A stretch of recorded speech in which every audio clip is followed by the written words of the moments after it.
सहाफ़ियों के ख़िलाफ़ उनके नाम, एड्रेस, बच्चों की डिटेल शेयर करके उन पर हमलावर होने की जो तरगीब दी जा रही है, इसका नोटिस ले लिया गया है। वो अकाउंट्स वो लोग आइडेंटिफाई कर लिए गए हैं। किसी एक को भी नहीं छोड़ा जाएगा। मैं बड़ा क्लैरिटी के साथ ये बात वाज़ेह करना चाहता हूँ।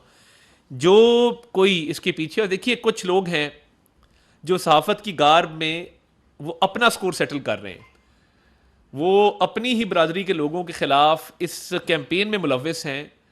तो उनके लिए भी ये वार्निंग है कि ये काम चल नहीं सकता कि आप घरों तक पहुँचें, लोगों के, उनकी फैमिलीज़ तक पहुँचें। ये सियासत है।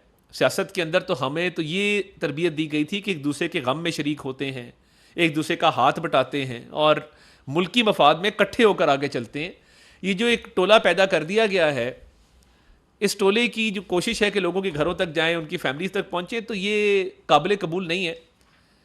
शनाख्त हो रही है और डेटा भी इकट्ठा हो रहा है और डिसाइसिव एक्शन होगा। जब मैं डिसाइसिव एक्शन कहता हूँ, फैसला कौन आपके खिलाफ जो है वो कार्रवाई